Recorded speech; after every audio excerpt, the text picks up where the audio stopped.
Хөтөлбөртэй хамтаа баярлалаа. Эрчим хүчний салбарын цалин нэмэхийг шаардаж 6 дугаар сарын 30-ны өглөөний 8 цагаас эхлэн улс даяар ажил хаяхаар боллоо. За тухайн салбарт 35 байгууллагын 9317 ажилтан байдаг.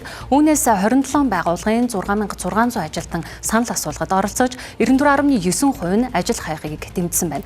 За харин салбарын сайд нь эрчим хүчний салбар бол сайд нь цалин тогтоодог төрийн алба бишээ гэж мэдэгдлээ.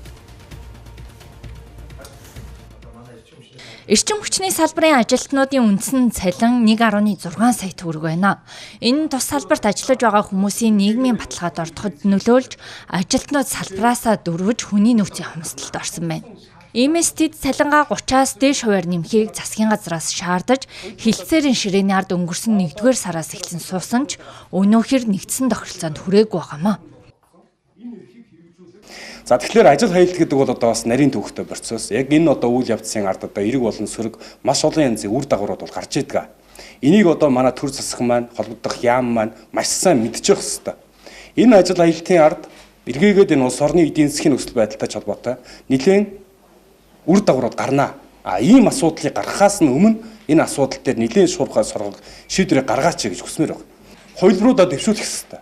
За одоо бид нэр одоо шууд ажилтнуудынхаа цалин хөлсийг нэмэгдүүлэх ийм боломж олцгоо, ийм гарц гаргалгаа шийдэл байна гэдгийг танилцуулах хэрэгтэй. Зүгээр одоо ямар ч боломжгүйгээр сууж байна гэдэг бол энэ бол яг үндэ төр өөрөө үргээ гүйцэтгэж чадахгүй байна л гэсэн үг. Одоо эрчим хүчний яамд бид нар ингээд саналаа тавихаар мөнгөгүй гэдэг юм яриад байгаа. Гэтэл одоо бид нар нийгэмдэр харж штэ энэ өчнөө мега төслүүд авилгал хулгай хідэн их найдаараа яригдчихэв. Гэтэл өнөөдөр энэ 17 мянган ажилтнуудын цалин нэмэх нь 200 тэрбум төгрөгийн асуудал яригдчихэж байгаа байхгүй.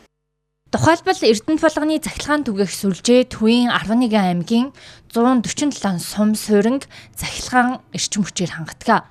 650 ажилтнтай 2-3 хүний ажлыг нэг хүн хийдэг байна. Иймээс тус компани ажилтнууд 90% та ажил хаялтыг дэмжсэн байна.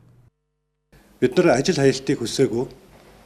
Тодорхой шийдэл энэ ажилтнуудын нийгмийн асуудал, цалин хөлс, хөдөлмөрийн аюулгүй байдал, эрүүл ахуйн асуудлуудыг шийдээч гэдэг хүсэлтийг л тавиад байгаа. Тэгэхээр энд маань ямар нэгэн шийдэл байхгүй юм байдал төрөөд байна. Энд бидний хамгийн чухал ойлгох ёстой нэг юм бол энэ эрчим хүчний салбарыг тоног төхөөрөмж төмөр авч явдаггүй. Энийг хүн авч явж байгаа гэдгийг яагаад манай засгийн газрын төвшөнд ойлгохгүй байгаа юм бэ? Яагаад энэ ажилтнуудынхаа эрсдэл, ажилтнуудынхаа ачааллыг ойлгохгүй байгаа юм бэ гэдэг ийм л байр суурьтай ажил хаялтанд нэгдэж байна. Харин эрчим хүчний сайд эрчим хүчний салбар санхүүгийн хүнд байдалд өрөнд орсон. Цалин нэмэх тухай биш, цагт нь хэрхэн тавих тухай асуудал хөндөгдөн гэлээ. Хувьцаат компаниуд үйл ажиллагаа явуулдаг ийм онцгой салбараа. Тэгэхээр эрчим хүчний сайд цалин тогтоогдог субъект бас биш. Харин зөв бодлогын хувьд энэ салбараа авч явахын тулд мэргэжлийн дэмжихийн тулд үйлдвэрчний хэвлэлтэй хилцэл хийж байгаа бах. Тийм болохоор цаашдаа бас үйлдвэрчний хэвлэлийн үүрэг оролцоо салбарын шинжилэл, реформын ажилд яг мэргэжлүүдэд дэмжихэд нийгмийн асуудлыг шийдэхэд цалин нэмэхэд үйлдвэрчний хэвлэлийн бодиттой өөр өнцгөөс нь оролцоосоо гэж бодож байгаа. Монголын үйлдвэрчний хэвлэлийн холбооноос ажил хаялтанд хөндлөнгөөс оролцож дарамт шахалт үзүүлэхгүй байхыг хүслээ.